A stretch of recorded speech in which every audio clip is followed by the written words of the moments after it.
एक मैसेज है पापा की परियों और मम्मी के मगरमच्छों के लिए। एक क्या है, मैसेज है पापा की परियों और मम्मी के मगरमच्छों के लिए कि जो आजकल आप अपनी पढ़ाई का टाइम, जो मगरमच्छ हैं वो परियों को खोजने में लगे हैं और जो परियां हैं वो मगरमच्छों को खोजने में लगे हुए हैं। तो बेटा ये आपका गोल्डन टाइम है, इसको वेस्ट मत करो। रही बात परी और मगरमच्छ की, तो आपके मम्मी पापा जो हैं वो आपके लिए आपसे बेहतर चुनाव करेंगे।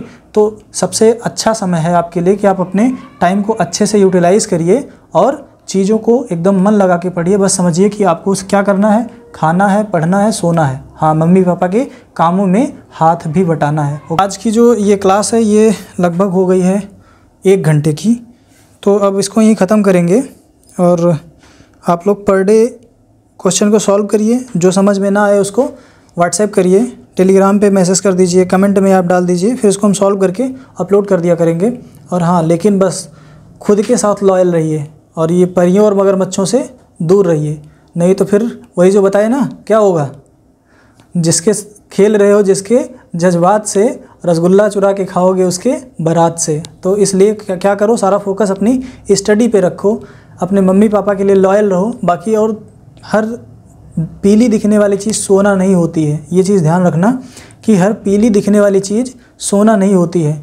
ऊपर से कुछ और होता है, अंदर से कुछ और होता है। एक बार सवाल अगर नहीं लग रहा है अगली बार ट्राई करिए, नहीं लग रहा है अगली बार ट्राई करिए, और बार बार ट्राई करने पे एक बार तो आ ही जाएगा, क्योंकि कोशिश करने वालों की कभी हार नहीं होती। ओके,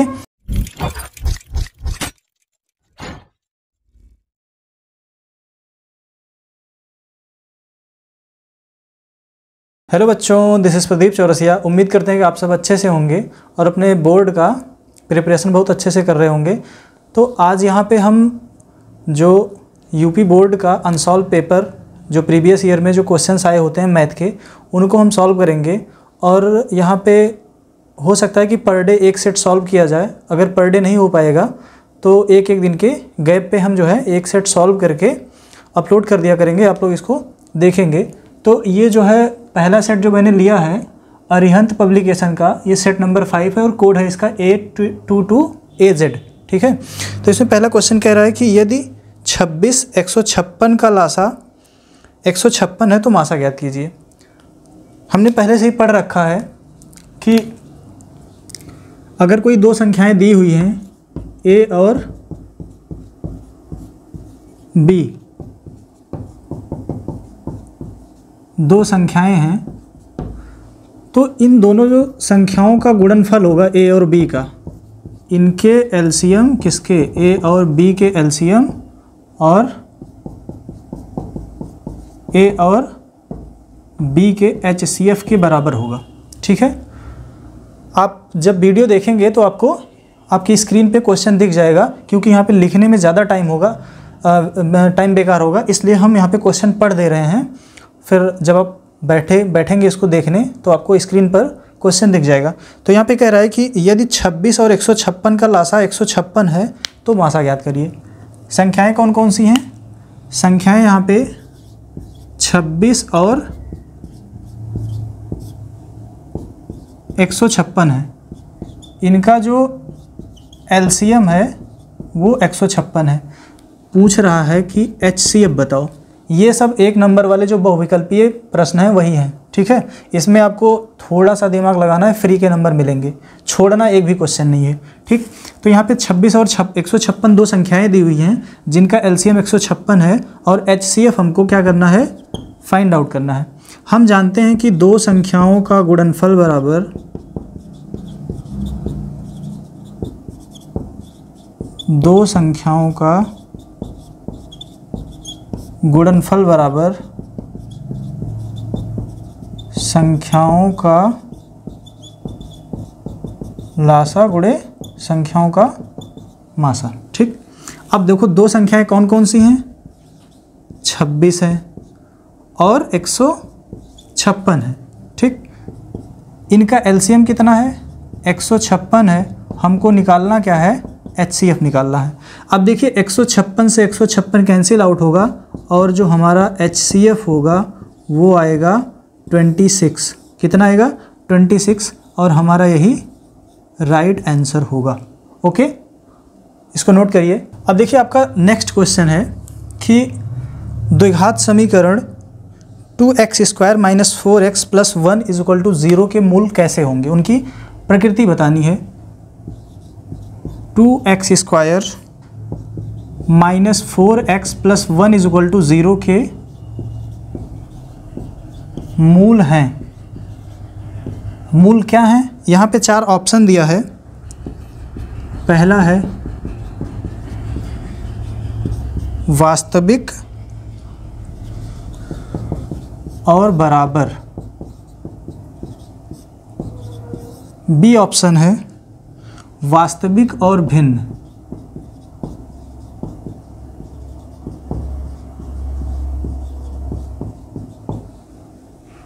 सी ऑप्शन कह रहा है कि वास्तविक नहीं है,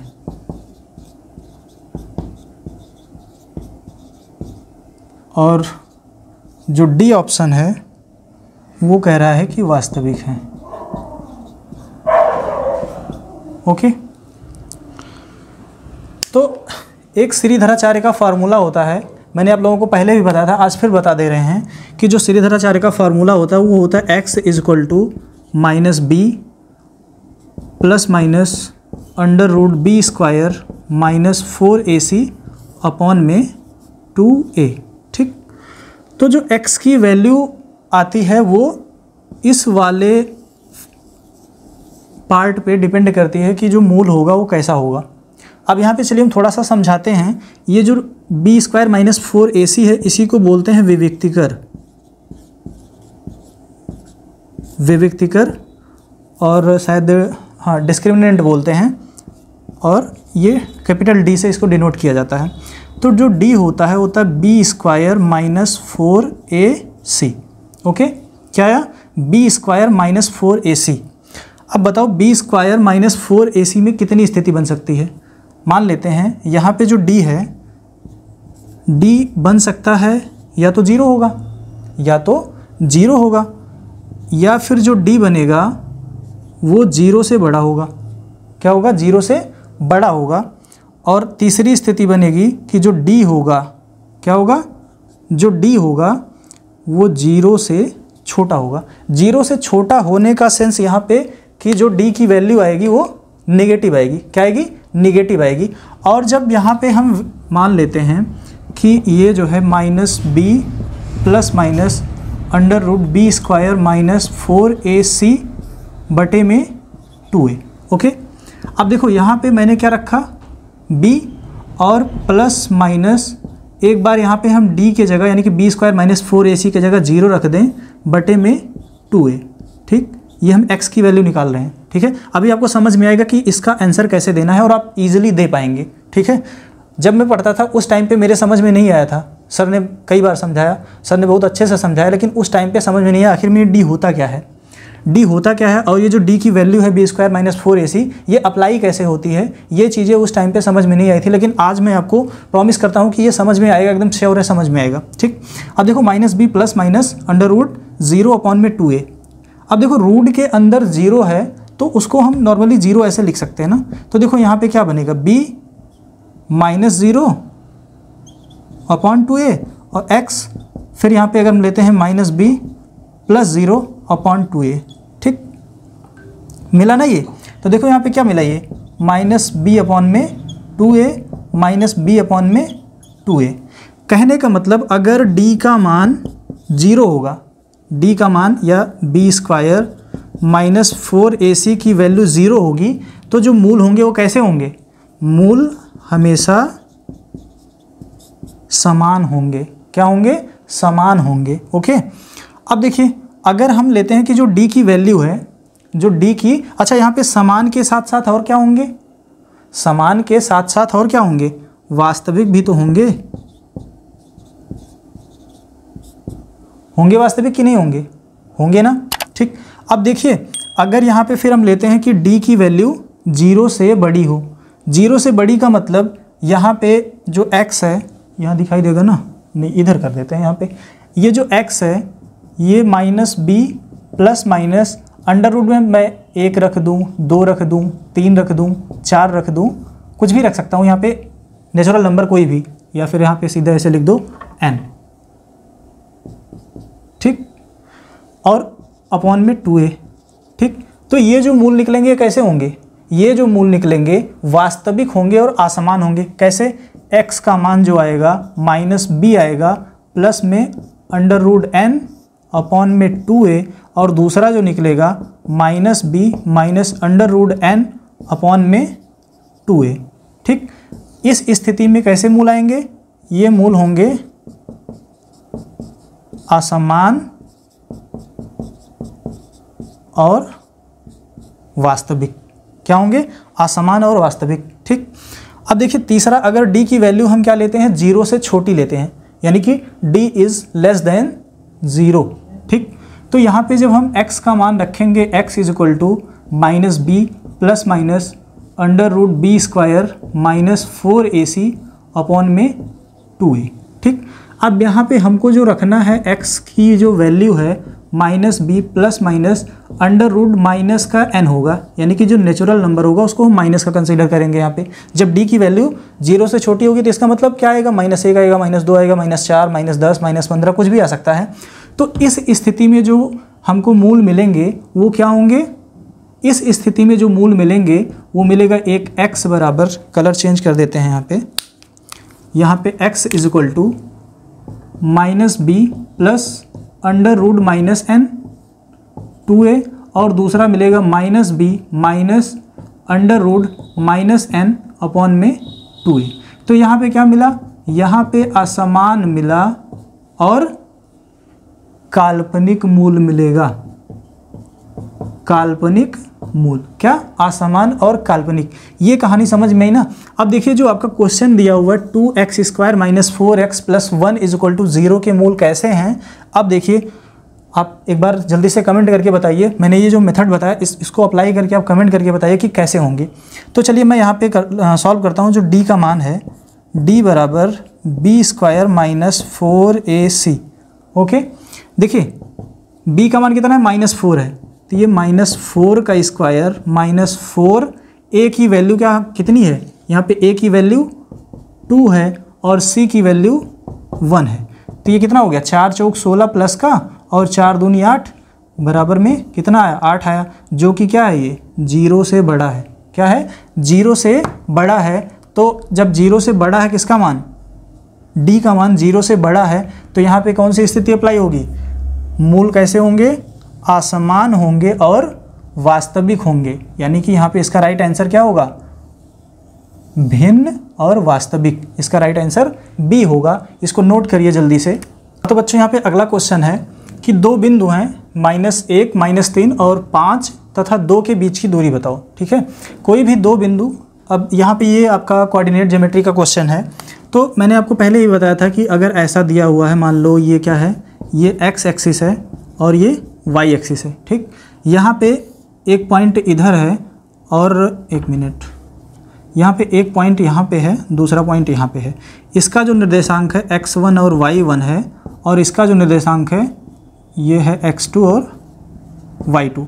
तो इनके बीच की दूरी क्या होगी, इसको सॉल्व करने का मैंने आपको फॉर्मूला पहले से बता रखा है। अगर आपको फार्मूला देखना हो तो आप को डिस्क्रिप्शन में उसका लिंक मिल जाएगा कि ये सिद्ध कैसे होता है। दो बिंदुओं के बीच की जो दूरी का फार्मूला होता है, मान लेते हैं ये बिंदु A था और ये B, तो इनके बीच की जो दूरी होगी AB is equal to √ x2 minus x1 का whole square plus y2 minus y1 का होल स्क्वायर। समय कम है, अदरवाइज़ मैं अभी इसको यहाँ पे प्रूव करके दिखा देता कि कैसे ये होता है, यानी कि कैसे ये देखो, यहाँ से यहाँ तक की दूरी कितना है, ये x1 है और इस वाले की कितनी है, यहाँ से यहाँ तक की दूरी x2 है।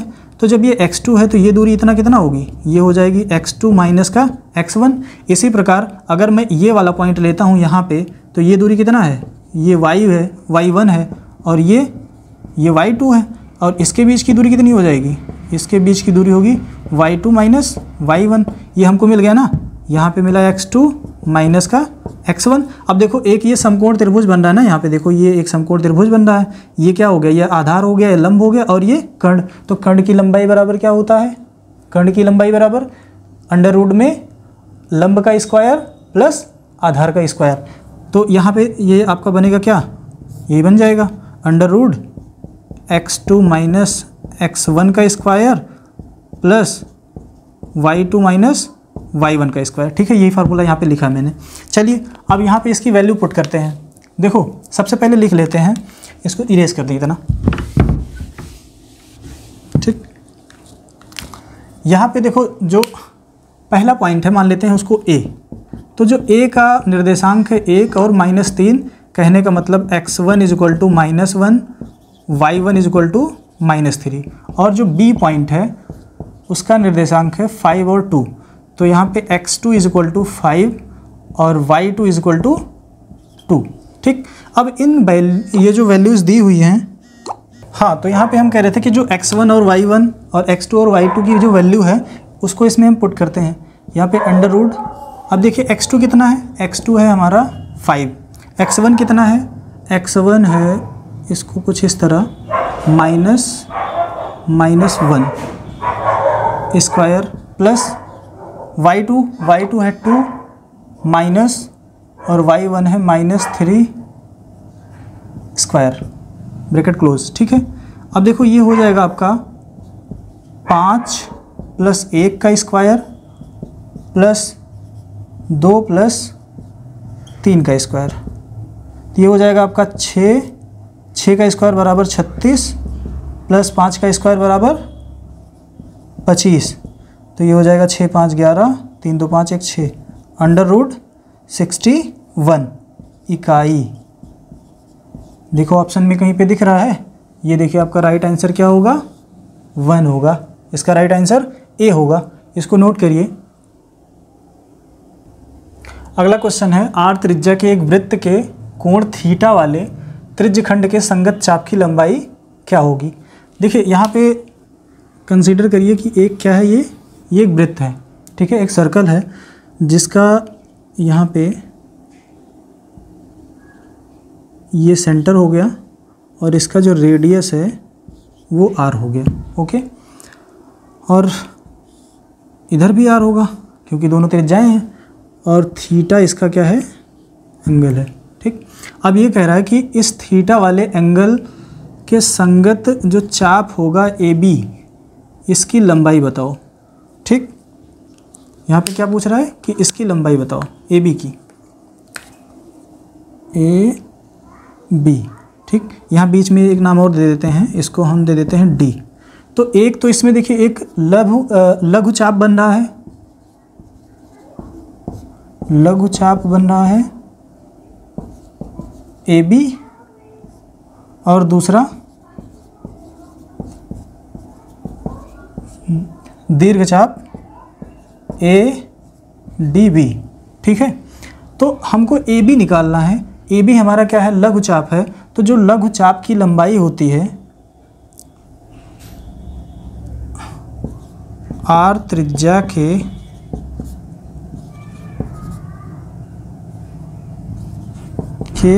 वृत्त के थीटा कोण के संगत त्रिज्यखंड के चाप की लंबाई बराबर थीटा अपॉन में 360 डिग्री इंटू में वृत्त की परिधि। ठीक है, ये होता है फॉर्मूला, थीटा अपॉन 360 इंटू वृत्त की परिधि। थीटा क्या है, यहाँ पे थीटा ऑलरेडी दे रखा है कि थीटा ही है, और ये 360 इंटू 2πr। तो ये तो हमारा क्या निकला, आंसर निकला, क्या आया, थीटा अपॉन में 360 इंटू 2πr। देखो कहीं पे दिख रहा है ना, ये दिख रहा है। अगर इसको थोड़ा सा हम और सिंपल फॉर्म में करें तो 2 से कटेगा, आएगा 180। तो ये हो जाता आपका थीटा अपॉन में 180 इंटू πr। ध्यान दिए रहना थोड़ा सा, यहाँ पे अगर ऊपर 2 रहेगा क्या होगा,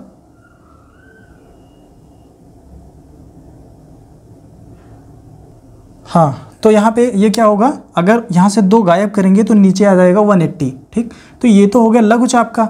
लेकिन अगर हम दीर्घ चाप का निकालना चाहें तो दीर्घ चाप बराबर वृत्त की परिधि माइनस लघुचाप। तो वृत्त की परिधि होती है 2 पाई r minus theta into 360 into 2 पाई r। ठीक है, अब देखिए इसमें से हम अगर 2 पाई r कॉमन ले लेंगे, 2 पाई r कॉमन ले लेते हैं तो 1 माइनस थीटा अपॉन 360 ये बचेगा। ये हो गया दीर्घचाप की लंबाई का फॉर्मूला। ठीक है, यहाँ पे अब देखो हम यही वाला लगाएंगे थीटा अपॉन 360 इंटू 2 पाई r, क्योंकि ऑप्शन में थीटा अपॉन में 180 इंटू पाई r नहीं दिया है। ठीक है, यहाँ पे नहीं दिया है, इसलिए हम क्या लगाएंगे, इसलिए हम वहाँ पे ये वाला लगाएंगे और यहाँ पे राइट आंसर कौन सा होगा, सी होगा। ओके, इसको नोट डाउन करिए। हाँ, अगला क्वेश्चन ये है कि दो समरूप त्रिभुज की भुजाओं का अनुपात 9:16 है, इन त्रिभुजों के क्षेत्रफलों का अनुपात बताओ। ये सीधे सीधे आपकी परिमेय उठा के दे दी गई है और हमें वही परिमेय लगा देना है। तो परिमेय क्या कहती है, परिमेय कहती है कि यदि दो त्रिभुज समरूप हैं तो उनके जो क्षेत्रफलों का अनुपात होगा वो उनकी संगत भुजाओं की लंबाई के वर्ग के अनुपात के बराबर होगा। क्या है परिमेय, परिमेय कहती है समरूप त्रिभुज के क्षेत्रफलों का अनुपात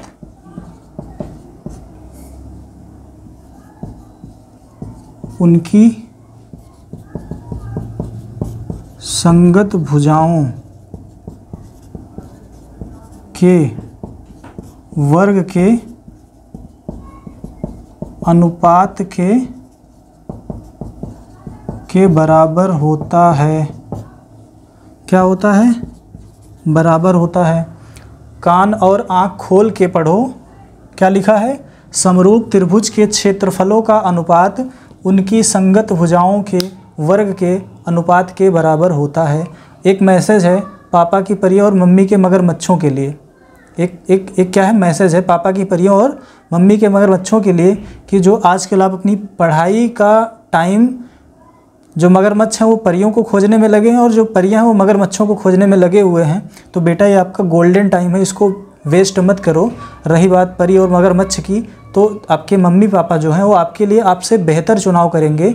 तो सबसे अच्छा समय है आपके लिए कि आप अपने टाइम को अच्छे से यूटिलाइज़ करिए और चीज़ों को एकदम मन लगा के पढ़िए। बस समझिए कि आपको क्या करना है, खाना है, पढ़ना है, सोना है। हाँ, मम्मी पापा के कामों में हाथ भी बटाना है। ओके, तो चलिए यहाँ पे अब देखो, ये थ्योरम कहती है कि समरूप त्रिभुज के क्षेत्रफलों का अनुपात उनकी संगत भुजाओं के वर्ग के अनुपात के बराबर होता है। तो देखो यहाँ पे भुजाएं क्या दी हुई हैं, जो भुजाएं हैं, भुजाओं का अनुपात, भुजाओं का अनुपात कितना दिया है, 9:16 दिया है। ठीक, जब भुजाओं का अनुपात 9:16 है तो जो क्षेत्रफल का अनुपात होगा, क्षेत्रफल का जो अनुपात होगा, हम मान लेते हैं ये एरिया 1 और एरिया 2 किसके बराबर होगा, 9 का स्क्वायर बटे में 16 का स्क्वायर बराबर 81 बटे में 16 16 हम 256। तो आपका जो आंसर आएगा राइट 81:256, 81:256 यही आएगा ना। ठीक, इसको नोट डाउन करिए।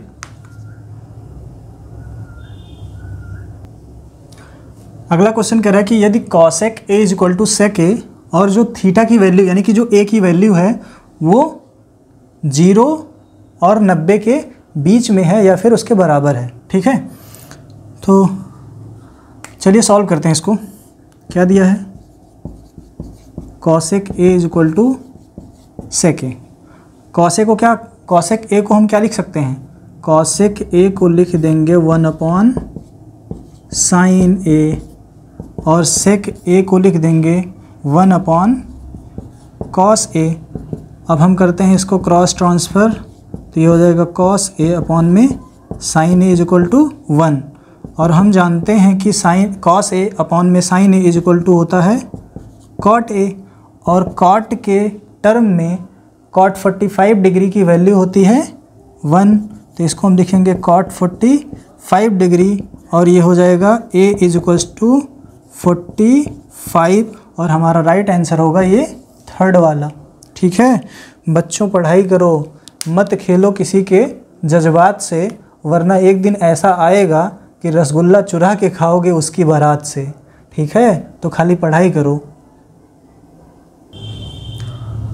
हाँ तो बच्चों अगला क्वेश्चन है, 5 मीटर लंबी एक सीढ़ी भूमि से 4 मीटर की ऊंचाई पर स्थित एक खिड़की तक पहुंचती है। दीवार के आधार से सीढ़ी के निचले सिरे की दूरी बताओ।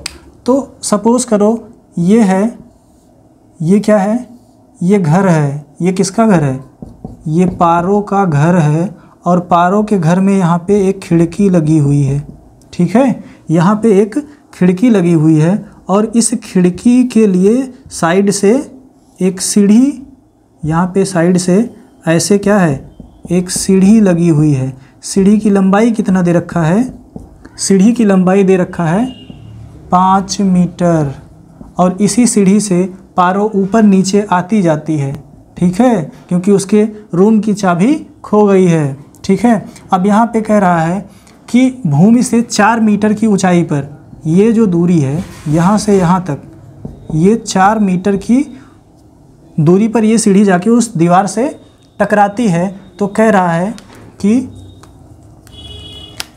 जो ये वाला पॉइंट है ए और बी, इसके बीच की दूरी क्या होगी, यानी कि लेंथ क्या होगी, डिस्टेंस क्या होगी इसके बीच की। ठीक है, तो यहाँ पे देखो एक सीधा सा एक समकोण त्रिभुज बन रहा है यहाँ पे, उससे हम अलग कर लेते हैं। ये हम इसको पॉइंट दे देते हैं यहाँ पे C, ये B और ये A। ठीक है, और यहाँ पे देखो कोण की बात नहीं कर रहा है, यहाँ पे आई थिंक किसी कोण की बात नहीं कर रहा है। क्वेश्चन फिर से हम देख लेते हैं। 5 मीटर, हाँ ठीक है, कोण की बात नहीं कर रहा है। ठीक, तो देखो अब बच्चे यहाँ पे कंफ्यूज हो जाएंगे। कंफ्यूज कैसे होंगे? उनको कहीं पे कोण दिखा नहीं और इन्होंने शुरू से ही रट रखा है कि ऊंचाई दूरी का अगर हम क्वेश्चन सॉल्व कर रहे हैं तो हमको कहीं ना कहीं थीटा दिख जाए, कहीं ना कहीं थीटा दिख जाए। लेकिन आप अभी देखेंगे यहाँ पे तो दिखेगा, लेकिन जो थीटा आपके मन में चल रहा है वो वाला थीटा नहीं, हम कोई और थीटा दिखाएंगे। तो देखो ये तो सीढ़ी है, सीढ़ी की लंबाई कितना है? 5 मीटर है और इधर ये जो है ऊंचाई, पारो की खिड़की की जो ऊंचाई है वो 4 मीटर है। कितना? 4 मीटर है और ये जो है इसको मैंने L माना है। अब देखो ये एक समकोण त्रिभुज बन रहा है ना, क्योंकि ये घर है ना उसका। जब घर है तो यहाँ पे 90 डिग्री का कोण बना और हमको मिल गया एक समकोण त्रिभुज, और समकोण त्रिभुज में हम लगा देते हैं पाइथागोरस का परिमेय। क्या लगाते हैं? लिखेंगे त्रिभुज ABC में पाइथागोरस परिमेय से। अब देखो इसमें कर्ण की भूमिका में AC है। क्या है? कर्ण की भूमिका में AC है, तो ये हो जाएगा AC का square is equal to BC का स्क्वायर प्लस AB का स्क्वायर। यहाँ पे क्या होगा? AB का स्क्वायर। AC कितना दे रखा है? AC 5 दे रखा है। BC कितना दे रखा है? BC 4 दे रखा है। और AB कितना है? AB है L का स्क्वायर। ओके, तो ये हो जाएगा आपका 25 माइनस 4 चौक 16 इज इक्वल टू L का स्क्वायर, और ये L square is equal to दिखाई दे रहा है ना, L square is equal to कितना आएगा? 16 9 25, और जो L होगा वो आएगा 3 कितना मीटर, क्योंकि सारी यूनिट मीटर में दी हुई हैं। तो इसके बीच की जो दूरी है वो कितना है? 3 मीटर। कहने का मतलब जब पारो इस खिड़की से सीढ़ी के सहारे नीचे आती है तो अपनी घर की दीवार से वो 3 मीटर की दूरी पर नीचे उतरती है। ओके, इसको नोट करिए। फिर अगला क्वेश्चन हम सॉल्व करते हैं। हाँ तो बच्चों देखो ये कितनी इज्जत से आपसे कह रहा है कि हमको सॉल्व कीजिए, ये नहीं कह रहा कि सॉल्व करो। एकदम प्रेम पूर्वक रिक्वेस्टिंग फॉर्म में बोल रहा है कि निम्नलिखित रैखिक युग्म को सॉल्व कीजिए। तो इसको हम आज कितनी विधि से सॉल्व करेंगे? 3 विधि से। पहली विधि कौन सी? पहली विधि हम लगाएंगे विलोपन विधि। विलोपन विधि में क्या होता है? किसी एक रैखिक क्या बोलते हैं किसी एक चर राशि के गुणांक को बराबर करके हम उसको घटा देंगे या फिर जोड़ के उसका विलोपन कर देंगे। तो सबसे पहले यहाँ पे हम लगाते हैं विलोपन विधि। विलोपन विधि में देखो यहाँ पे ये x है, यहाँ पे भी x है, इसका गुणांक 2 है, इसका गुणांक 2 है, यहाँ पे देखो इसका गुणांक -1 है। x का पहले वाले समीकरण में 1 है और ये 2। तो हम क्या करते हैं, समीकरण 1 और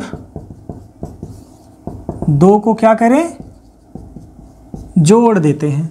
तो ये हो जाएगा x + 2y = 19 और यहाँ पे होगा -x + 2y = 1। इसको हम क्या कर रहे हैं, जोड़ रहे हैं। जब जोड़ रहे हैं तो यहाँ पे साइन चेंज होगा नहीं, ऑलरेडी नेगेटिव साइन दिया हुआ किसका, जो x के गुणांक हैं वो सेम हैं बट इनके जो साइन है वो अपोजिट हैं। तो ये कट जाएगा और ये 2 to 4y होगा और ये 19 और एक 20 हो जाएगा।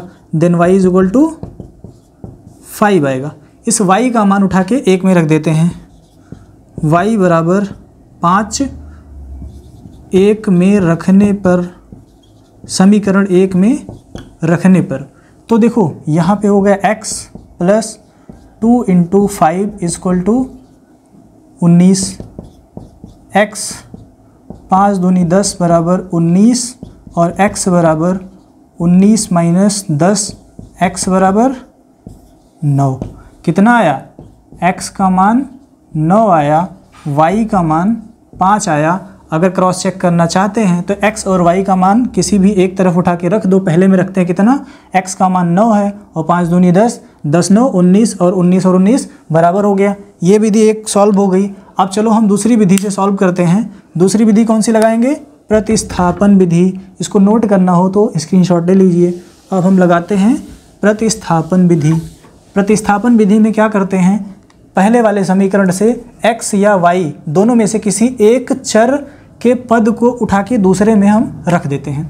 तो यहाँ पे सबसे पहले y1 लेते हैं, नहीं 2 लेते हैं, ये 2 हो गया। -x + 2y = 1 ऐसा दिया हुआ है ना, तो ये हो जाएगा x = 2y - 1। ये हो गया समीकरण नंबर 3। ओके, अभी देखना आंसर वही आएगा जो पहले आया था। ये हो गया समीकरण नंबर 3। अब हम क्या करेंगे, x का मान 1 में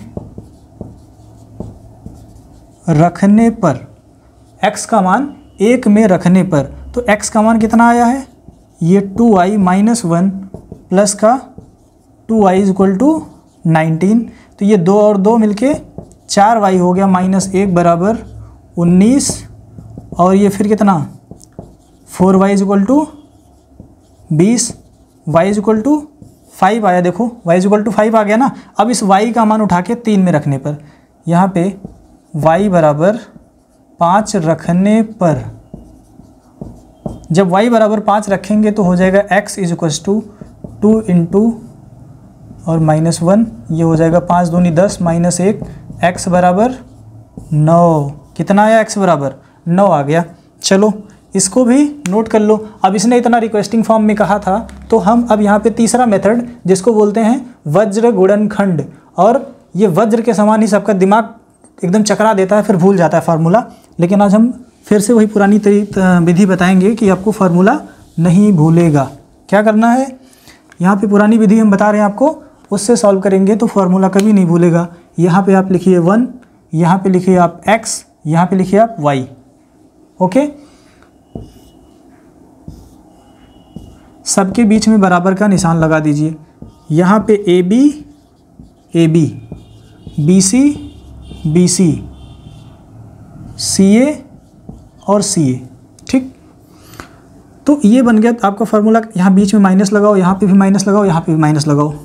यहाँ पे लिखो 1 2 2 1 1 2 2 1 1 2 2 1। ये बन गया ना। बस खाली आपको थोड़ा सा जो इसका फॉर्मेट होगा समीकरण का वो इस रूप का होना चाहिए, a1x + b1y + c1 = 0 and a2x + b2y plus C2 is equal to 0, इस फॉर्मेट का होना चाहिए। अब अगर हम इस फॉर्मेट में बनाएंगे तो यहाँ पे कितना हो जाएगा, -19 इज इक्वल टू 0, और यहाँ पे जब बनाएंगे तो -1 इज इक्वल टू 0। ओके, अब इससे हम तुलना कर देते हैं कि A1 कितना है, तो A1 होगा 1, B1 होगा 2 और C1 होगा -19। ठीक है, A2 निकालेंगे तो -1 आएगा, B2 निकालेंगे तो 2 आएगा और C2 निकालेंगे तो -1 आएगा। ठीक है, चलिए सब की वैल्यू को उठा के हम यहाँ पे रखते हैं और एक एक करके हम x और y का मान फिर से वही निकालेंगे, कितना, 9 और 5। यहाँ पे हम 1 लेते हैं, A1 का मान 1 है, B2 का मान 2 है, -A2 का मान -1 है, B1 का मान 2 है, बराबर x बटे में B1 का मान 2 है, C2 का मान -1 है, माइनस B2 का मान 2 है और C1 का मान -19 है, इज इक्वल टू यहाँ पे y हो गया, और C1 का मान देखो, C1 का मान -19 गुणे A2 का मान -1 और फिर माइनस C2 लेते हैं तो C2 का मान -1 और A1 का मान 1। ठीक, इसको थोड़ा सा सॉल्व करेंगे तो आएगा 1, 2 1 2 और ये आ जाएगा आपका प्लस का 2, इधर हो जाएगा x -2 प्लस का 38। ठीक है, इधर सॉल्व करेंगे तो आएगा y, ये हो जाएगा 19 और वो हो जाएगा प्लस का 1। ठीक, तो ये आएगा 1/4, यहाँ पे आ जाएगा x बटे में 36, y बटे में 20। अब देखिए, जब अगर कहीं पे दिया हो कि a बराबर b है और b बराबर c है तो हम इसको लिख सकते हैं ऐसे ना कि a बराबर b और b बराबर c। जब ऐसे था तो ऐसे लिखा गया, जब ऐसे था तो ऐसे लिख सकते हैं ना। तो हम यहाँ पे एक बार सॉल्व करेंगे, 1/4 बराबर x बटे 36, देन x बराबर 4 9 36, यहाँ पे 9 आ गया। और अगर इसको हम सॉल्व करेंगे इस वाले से तो 1/4 बराबर y बटे 20, 4 पंचे 20 और y का मान आ गया 5। बच्चों समझ में आया ना? ये समझ में एक बार जल्दी से कमेंट करिए, फिर इसको हम इरेज करके आगे बढ़ते हैं। हाँ बच्चों, अगला क्वेश्चन है, एक लंब वृत्तीय बेलन की त्रिज्या 7 सेंटीमीटर है तथा ऊर्ध्वाधर ऊंचाई 8 सेंटीमीटर है। बेलन का वक्र पृष्ठ बताओ।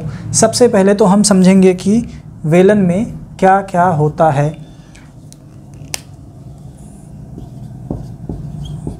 बेलन में होता है आयतन, बेलन में होता है वक्र पृष्ठ और बेलन में होता है संपूर्ण पृष्ठ। इसको बोलते हैं वॉल्यूम। इसको बोलते हैं क्या? Curved surface area. Curved surface area and the next is total surface area. ठीक, आयतन बोले तो वॉल्यूम, वक्र पृष्ठ बोले तो curved surface area and last is total surface area. Okay, ये दिख रहा है ना, ये जो दिख रहा है देखो, ये बेलन की शेप का है। बस इसकी जो हाइट, अगर इसको ऐसे कर दें तो इसकी हाइट जो है बहुत कम है। ठीक, तो यहाँ पे हम एक बेलन जो है ड्रा करते हैं, सिलेंडर। बेलन का मतलब यहाँ पे रोटी बनाने वाले बेलन से बिल्कुल नहीं है। ठीक है, यहाँ पे बेलन का मतलब ये ऐसे ऐसे। ठीक, इसको ऐसे,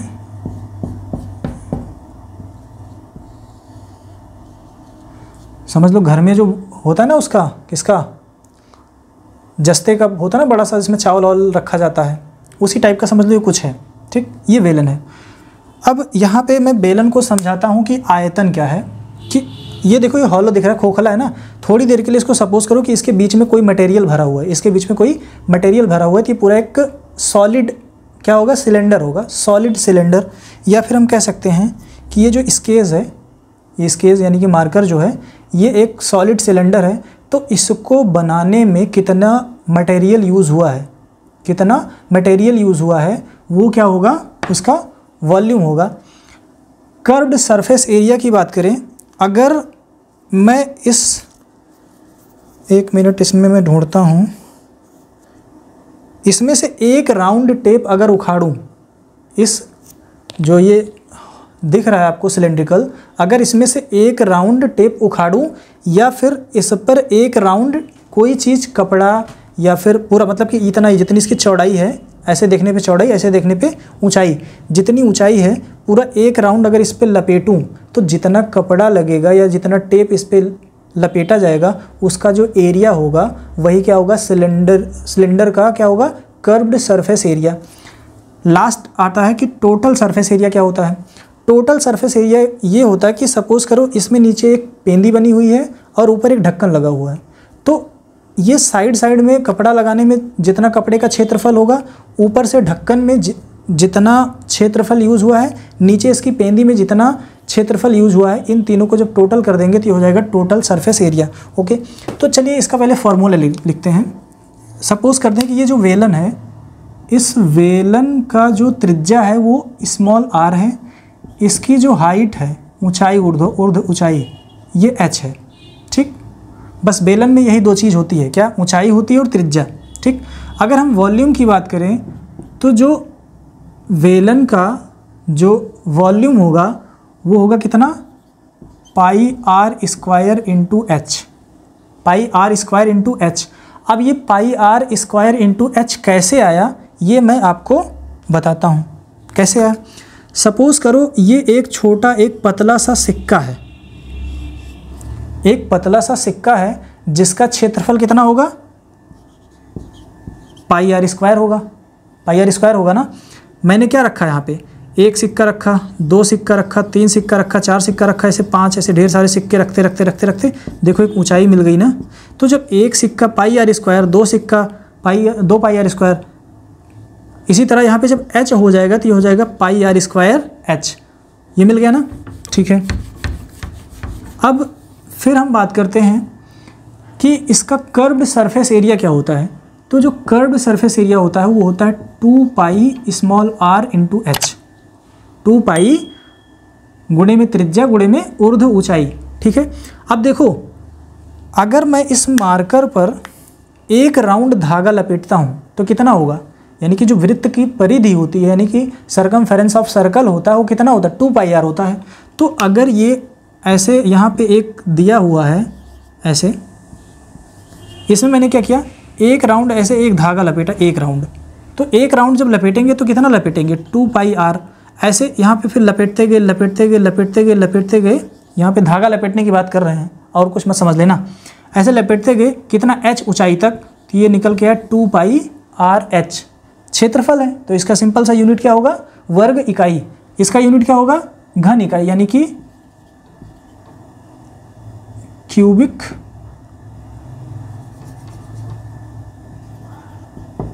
यूनिट क्यूब।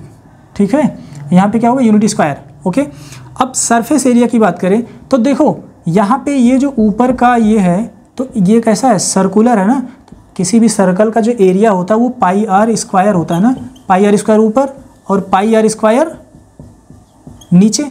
तो जब हम टोटल सरफेस एरिया निकालेंगे, यानी कि संपूर्ण पृष्ठ निकालेंगे, तो सबसे पहले यहाँ पे 2 पाई आर एच, ऊपर वाला जोड़ेंगे पाई आर स्क्वायर, नीचे वाला जोड़ेंगे पाई आर स्क्वायर। ठीक है, तो ये कितना हो जाएगा, ये होगा 2 पाई आर एच प्लस में 2 पाई आर स्क्वायर। अब देखो 2 पाई आर इसमें भी है, 2 पाई आर इसमें भी है, हम इसमें से 2 पाई आर कॉमन ले लेते हैं, बचा कितना, h प्लस आर। और ये क्या होगा, ये हो जाएगा आपका यूनिट का स्क्वायर, यहाँ पे भी यूनिट का स्क्वायर। ठीक है, चलिए अब हम यहाँ पे जो क्वेश्चन कह रहा है उसको सॉल्व करते हैं। देखो हम एक्स्ट्रा चीज़ें इसलिए बता रहे हैं कि एक क्वेश्चन से जितनी चीज़ें पूछी जा सकती हैं, आपके बोर्ड के एग्ज़ाम में एक क्वेश्चन से रिलेटेड जितनी चीज़ें पूछी जा सकती हैं उनका एक बार रिवाइज हो जाए, ठीक है। तो देखिए लंब वृत्तीय बेलन की त्रिज्या यहाँ पे जो r है वो कितना है 7 सेंटीमीटर, ऊर्ध्व ऊंचाई यानी कि जो h है वो है 8 सेंटीमीटर। पूछ क्या रहा है हमसे, वक्र पृष्ठ, वक्र पृष्ठ का फार्मूला 2πr/h, तो जो होगा इसका वक्र पृष्ठ होगा वो हो जाएगा 2πr/h। तो 2 का मान रखेंगे 22/7, r का मान दे रखा है 7 और h का मान दे रखा है 8। 7 से 7 कट गया, 22 दूना 44 और ये 8, 8 चौक 32, 8 चौक 32, 32 3 35, क्या आ गया सेंटीमीटर का स्क्वायर, क्योंकि ये सारी यूनिट सेंटीमीटर में दी हुई थी। आई होप ये समझ में आया होगा। एक बार अगर समझ में आया तो जल्दी से लाइक करो और एक बार तुरंत कमेंट करके बताओ कि हाँ समझ में आया, ताकि थोड़ा हम मोटिवेट हो जाएं कि हाँ हम जो पढ़ा रहे हो बच्चों को समझ में आ रहा है। ओके, नोट करिए इसको। अगला क्वेश्चन कह रहा है चिल्ला चिल्ला के cos 46 degree minus sin 44 degree का मान बताओ। मैं पहले ही बता दे रहा हूँ कि जीरो आएगा, मैं पहले ही बता दे रहा हूँ कि जीरो आएगा। कैसे आता है, चलो पहले यहाँ पे हम एक बार cos को चेंज करते हैं। तो देखो यहाँ पे अगर हम इसको लिखें cos 46 डिग्री माइनस का sin 44 डिग्री, अच्छा इस cos 46 को हम क्या लिख सकते हैं 90 डिग्री माइनस का 44 डिग्री, और ये हो जाएगा माइनस का sin 44 डिग्री। और cos 90 minus theta is equal to क्या होता है sin थीटा, और sin theta minus sin theta is equal to 0। और ये हमारा क्या हुआ, ये हमारा आंसर हुआ। अगर हम दूसरी विधि से अगर साइन को चेंज करें तो ये हो जाएगा cos 46 डिग्री माइनस का sin 44 डिग्री। ये हो गया cos 46 डिग्री माइनस का, इसको लिखेंगे sin 90 डिग्री माइनस का 46 डिग्री। ये हो जाएगा आपका cos 46 degree minus sin 90 minus theta is equal to cos theta. ये कितना हो गया 46 डिग्री, और सॉरी यहाँ पे इज इक्वल टू का साइन लगाना है, ध्यान दिए रहना। और यहाँ पे क्या है cos theta minus cos theta is equal to 0, और यही हमारा राइट आंसर होगा। ओके, इसको नोट कर लीजिए। अगले क्वेश्चन पे फिर चलते हैं। अगला क्वेश्चन कह रहा है कि बिंदु P -4 6 बिंदुओं A -6 10 और B 3 - 8 को मिलाने वाली रेखा को किस अनुपात में विभाजित करता है। हम लिखेंगे माना के अनुपात 1 के अनुपात में